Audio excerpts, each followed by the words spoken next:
Chapter 1: The Acropolis of Athens. The birthplace of Western civilization. Welcome to the Acropolis. Before we begin our climb, I'd like you to stop for just a moment. Take a look around you. You're standing in the heart of Athens, one of the oldest continuously inhabited cities in the world. People have lived here for more than 7,000 years. Empires have risen and fallen around this city, kings have ruled, democracies have been born, philosophers have debated, armies have marched, religions have changed, and through it all, this rocky hill has remained at the center of Greek history. The word Acropolis simply means high city. Many ancient Greek cities had an Acropolis. But when people say the Acropolis, they're talking about this one, because no other hill has influenced the course of human history quite like it. Before we start climbing, I'd like you to imagine something. Forget the modern city surrounding us. Forget the traffic. Forget the cafes and apartment buildings. Imagine it's the year 450 BC. The city around you is alive with merchants, artists, soldiers, and philosophers. The smell of fresh bread fills the streets. Blacksmiths hammer bronze into weapons and armor. Potters shape clay into beautiful painted vessels. Children race through the marketplace. In the distance, you hear the sounds of a bustling port. Athens is at the height of its power. Its navy dominates the Aegean Sea. Its wealth is unmatched in the Greek world.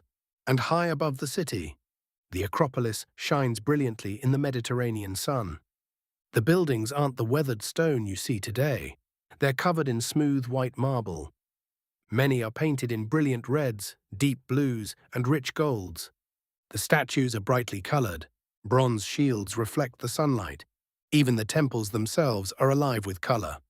One of the biggest surprises for modern visitors is learning that ancient Greece wasn't white marble. It was vibrant, colorful, alive. The image of plain white temples is largely the result of centuries of weathering. Now let's go back a little farther. Long before these famous temples were built, this hill already held enormous importance. People first settled here thousands of years before the time of Socrates. Its steep cliffs made it easy to defend, making it an ideal location for one of the earliest settlements in the region. During the Bronze Age, around 3,500 years ago, this hill was already home to a heavily fortified palace belonging to the Mycenaean civilization. If that name sounds familiar, it's because the Mycenaeans are the civilization associated with the legends of King Agamemnon and the Trojan War. Although those stories became famous through the poems of Homer, they were inspired by a real civilization that flourished centuries before classical Greece. Very little of that ancient palace remains visible today, but beneath your feet lies layer upon layer of history. The Acropolis isn't simply one ancient monument. It's thousands of years of civilization built upon itself. As we continue, it's important to understand that the Acropolis wasn't designed as a city where people lived every day. Instead, it became the spiritual heart of Athens. It was a place dedicated to the gods. The most important of those gods was Athena. According to Greek mythology, Athens wasn't always called Athens. Legend tells us that two powerful gods competed to become the city's protector. One was Poseidon, the god of the sea. The other was Athena, the goddess of wisdom, strategy, and craftsmanship. The gods agreed that whoever offered the greatest gift to the people would become the city's patron. Poseidon struck the ground with his trident. From the rock sprang a powerful spring of water. Some versions of the story say it produced seawater. Others describe it as a war horse. Either way, it represented power, strength, military might. Then Athena stepped forward. She planted the very first olive tree. At first glance, it seemed like a simple gift. But think about everything an olive tree provides. Food, oil for cooking, oil for lamps, medicine, wood, trade, prosperity for generations. The people chose Athena's gift. From that day forward, the city became known as Athens. Whether the story is myth or not isn't really the point. The lesson mattered to the Greeks. Wisdom would guide the city more successfully than force alone. That idea became part of Athens' identity. As we continue climbing, I'd like you to imagine what this hill looked like nearly 2,500 years ago. Hundreds of workers surrounded the temples. Stone cutters shaped enormous blocks of marble. Sculptors carved lifelike statues, unlike anything the world had ever seen. Artists painted intricate decorations.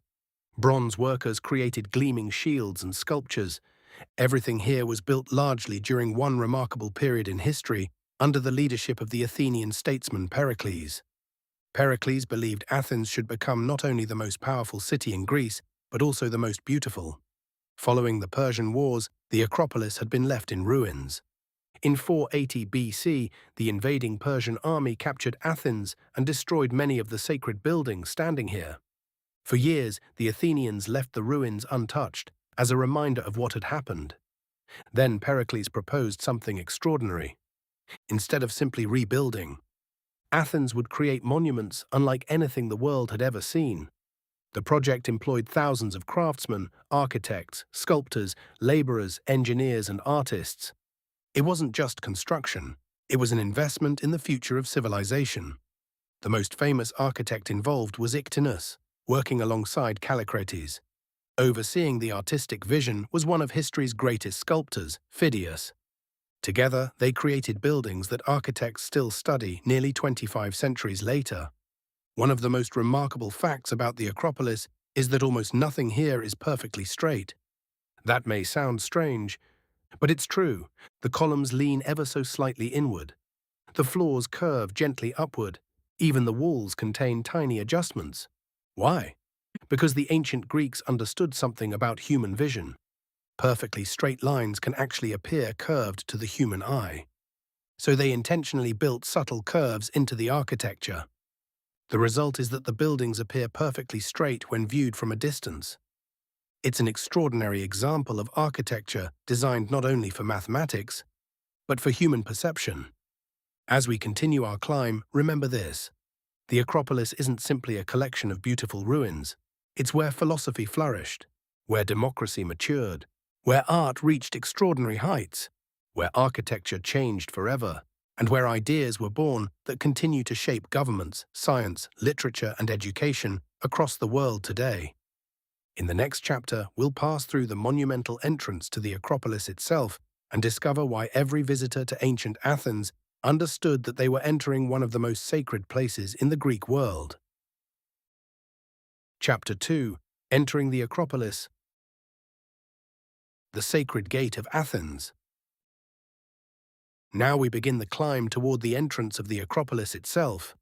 As you walk, notice something important. This path has been used for thousands of years. Not continuously in its original form, of course. It has been reshaped, repaired, destroyed, and rebuilt many times. But the direction is the same. The destination is unchanged. Every step you take is following the footsteps of ancient Athenians who came here to worship, to celebrate, and to participate in one of the most important religious spaces in the ancient world. Because the Acropolis was not just a collection of buildings. It was a sacred sanctuary, a place dedicated to the gods. And every visitor, no matter their status, understood that they were entering holy ground. Ahead of us is the entrance, the Propylaea, the monumental gateway to the Acropolis. Before you pass through it, I'd like you to imagine what it would have felt like in 440 BC at the height of Athens' power. You are an Athenian citizen. You have climbed the steep path from the city below. The sun is bright above the Aegean Sea. The sound of distant commerce fades as you ascend. The city behind you feels smaller with every step. And ahead of you, the marble gateway begins to appear. The Propylaea is not a simple door. It is a statement, a transition from the world of humans into the world of the gods. As you approach, you would immediately notice the scale. Massive marble columns line the entrance. The structure is wide enough to accommodate processions of citizens, priests, and sacred offerings. During major festivals, such as the Panathenaic festival, thousands of Athenians would pass through here in organized processions. Musicians would play flutes and lyres. Sacred animals would be led toward sacrifice. Young women carried woven garments dedicated to Athena. Elders and soldiers marched alongside them. This was not everyday life. This was ceremony. Now take a closer look at the design. The Propylaea was designed by the architect Menesicles. He faced a major challenge. The terrain here is uneven, with steep changes in elevation. Rather than forcing the structure into a perfect grid, he adapted it to the landscape. Different wings of the building sit at slightly different heights. The result is a structure that feels both monumental and organic at the same time. Even in ancient times, this would have impressed visitors immediately, because the moment you passed through these gates, you were no longer in the ordinary world. You were entering the domain of Athena. Now, as you step forward, imagine the experience of an ancient procession. You are surrounded by hundreds, maybe thousands of fellow Athenians. The sound of sandals against stone echoes through the gateway. Incense fills the air. The distant noise of the city fades completely. And then, as you pass beneath the Propylaea, the Acropolis opens before you, but not as it appears today. In ancient times, this space was filled with color, sculpture, and movement. Statues lined the pathways. Bronze figures of gods and heroes stood on pedestals. Painted temples gleamed in the sunlight. The buildings were not silent ruins. They were alive with ritual and ceremony. To your right, you would have seen the small temple dedicated to Athena Nike. Nike meaning victory. This was a place where Athenians prayed for success in war and protection in battle. Athens was a powerful naval empire, but it was also a city constantly aware of its rivals. Sparta, Persia, competing city-states across the Greek world. Victory was never guaranteed, so this small temple held enormous emotional importance. It reminded citizens that military success depended not only on strength, but on the favor of the gods. As you move forward into the sacred space, the largest and most important structure begins to dominate your view, the Parthenon. Even from a distance, it commands attention. Its columns rise with perfect rhythm. Its proportions feel balanced in a way that is almost unsettling in their perfection. This is not just a temple, it is the symbol of Athens at its peak. The Parthenon was dedicated to Athena Parthenos, meaning Athena the Virgin. Inside once stood a massive statue of the goddess created by the sculptor Phidias. The statue was made of gold and ivory, standing nearly 12 meters tall. It was one of the most expensive artistic creations in the ancient world. The wealth of the Athenian Empire was literally transformed into a religious image. Gold from allied city-states, tribute collected across the Aegean. All of it used to honor Athena, and by extension, Athens itself. This was not only religion, it was political power expressed through art and architecture. Now pause for a moment as you stand here, because this is where ancient visitors would have stopped. They would have looked up at the Parthenon and understood something immediately. Athens believed itself to be the center of culture, philosophy, and civilization. And this building was the physical expression of that belief. But the Acropolis is not only about grandeur, it is also about precision. If you look closely at the Parthenon today, you might assume it is perfectly straight, but it is not. The columns are slightly curved. The platform rises subtly in the center. Every line has been adjusted to counter visual distortion. The architects understood that human vision is imperfect, so they built perfection not for measurement, but for perception. As we continue walking into the heart of the Acropolis, we are moving closer to the most sacred spaces of ancient Athens, places where rituals were performed, offerings were made, and where the relationship between gods and humans was believed to be strongest. In the next chapter, we will explore the Parthenon itself in detail, its construction, its symbolism, and the extraordinary story of how it became one of the most influential buildings in human history. Chapter 3. The Parthenon. Power, perfection, and the goddess of Athens. Now we stand before the most famous building in all of ancient Greece, the Parthenon. Take a moment to look at it. Not just quickly, really look. Notice the balance of the columns, the rhythm of the structure, the way it sits on the Acropolis like it has always belonged here. Even in its ruined state today, it still feels deliberate, controlled, powerful. But in 432 BC, when it was newly completed, it would have looked completely different. The marble would have been bright and polished. Many of the architectural details would have been painted in vivid color. Red, blue, and gold would have highlighted carvings, sculptures, and friezes. Statues filled the pediments on either end of the temple. This was not a silent white monument. It was a living expression of color, wealth, and religious devotion. The Parthenon was built under the leadership of Pericles, during the Golden Age of Athens, a period when the city believed it was not just powerful, but exceptional. Now, before we go inside, it's important to understand what this building actually was. The Parthenon was not a church. It was not a gathering hall. It was a treasury and a temple, dedicated to the goddess Athena, the patron of the city. Inside once stood one of the most extraordinary statues in the ancient world, the Athena Parthenos, created by the sculptor Phidias. She was over 12 meters tall. Her body was made of ivory.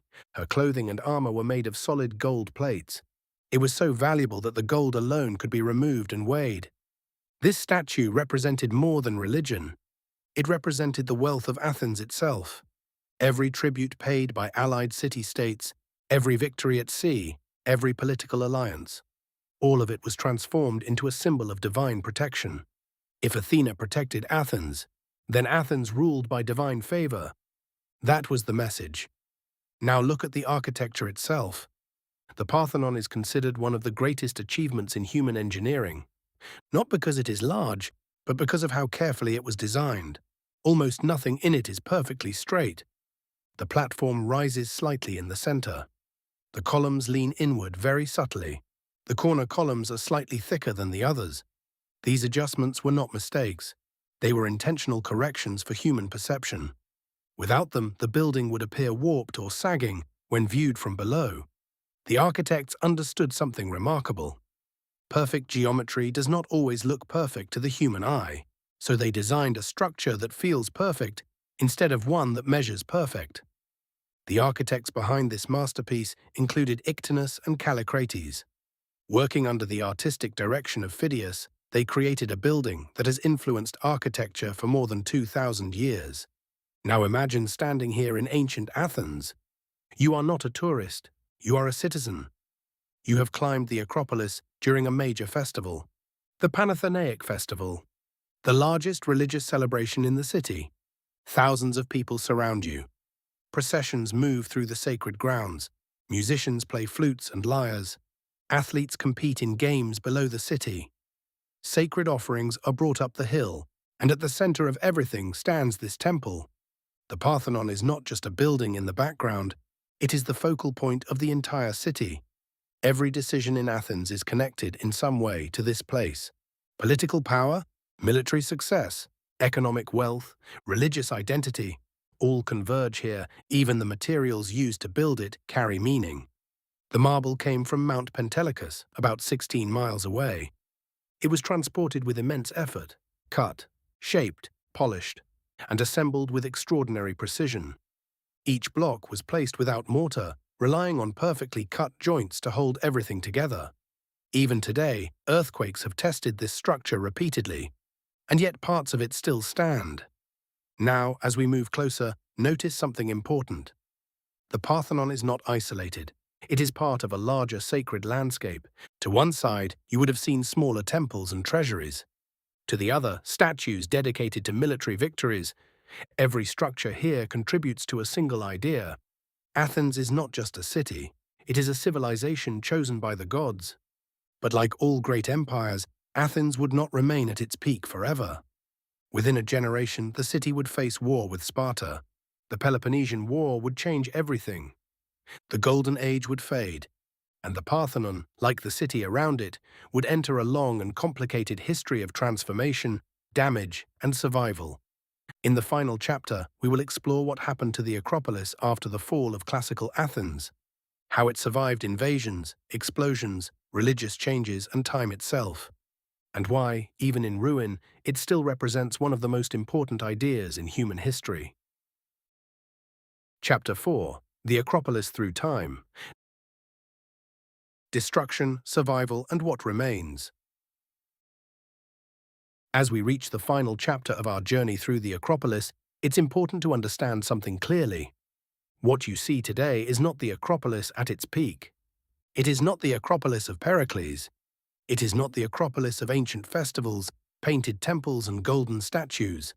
What stands here today is what survived, and survival in this case is almost as remarkable as creation.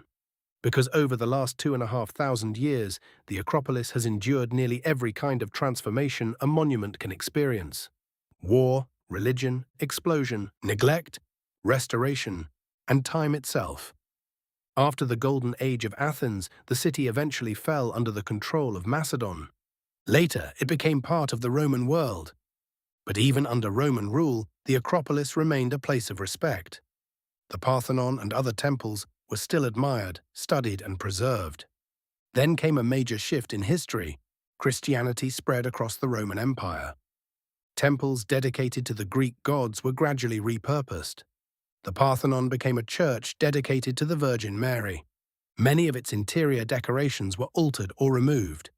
The building was still used, but its meaning had changed completely. Centuries later, during the Ottoman period, the Acropolis was converted again. The Parthenon became a mosque. The Propylaea was used as a palace. The hill that once symbolized classical Greek religion and democracy became part of a very different empire. And yet, through all of these transformations, the structures remained standing. That alone is extraordinary. But the most devastating moment in the history of the Acropolis came in 1687. At that time, the Ottoman Empire was using the Parthenon as a storage site for gunpowder. During a conflict with Venetian forces, a cannon struck the building. The explosion was catastrophic. The center of the Parthenon was blown apart. Columns collapsed. Sculptures were destroyed. What had survived for nearly 2,000 years was severely damaged in a single moment. And yet, even after this destruction, the Acropolis did not disappear. It remained silent, weathered, but still present above the city of Athens. In the 19th century, as Greece fought for and eventually gained independence, the Acropolis became a national symbol, not just of ancient history, but of identity, of resilience, of cultural continuity. Archaeologists began carefully studying and restoring what remained. Fragments of sculptures were recovered. Broken columns were stabilized. Excavations revealed layers of history stretching back thousands of years beneath the surface. But restoration has always been a delicate balance. How do you preserve something this old without changing what it originally was? That question is still being debated today. Now look around you one final time. Notice what is missing. Entire sections of temples no longer exist. Statues have been removed and placed in museums around the world. The most famous example is the Parthenon sculptures, often referred to as the Elgin marbles, which are now held in the British Museum. Their absence is still a subject of international discussion. What remains here is only part of the story. And yet, even in its incomplete form, the Acropolis continues to speak. Not through perfection, but through endurance. Now think back to what this hill represented in its original form. It was not just architecture. It was an expression of belief that human beings could create order from chaos, that reason could shape society, that beauty, mathematics, philosophy, and politics could all exist together in one place. The ideas born here did not stay in Athens. They spread, they influenced Rome, they influenced Renaissance Europe, they influenced modern democracies around the world. Concepts like citizenship, debate, civic responsibility, and rational inquiry all trace part of their intellectual lineage back to this city. The Acropolis is not simply a monument to the past, it is a foundation for the present. And as you stand here now, you are part of a long line of people who have looked up at this hill and tried to understand what it represents. Ancient Athenians saw the home of their gods. Roman travelers saw the greatness of Greek civilization. Ottoman soldiers saw a strategic fortress. Early archaeologists saw a lost world waiting to be uncovered. And modern visitors see something different again. A reminder that human achievement is fragile, but also remarkably persistent. Before we end, take one last look at the Parthenon. It is incomplete. It is damaged. It is weathered by centuries of wind, war, and time. But it is still here, and in many ways, that is what makes it powerful. Because it reminds us that even when civilizations fall, their ideas do not disappear. They continue. They evolve. They shape the world long after the stones have cracked. Thank you for joining this journey through the Acropolis. As you leave this hill, you are not just walking away from an ancient site. You are walking away from one of the places where the modern world began.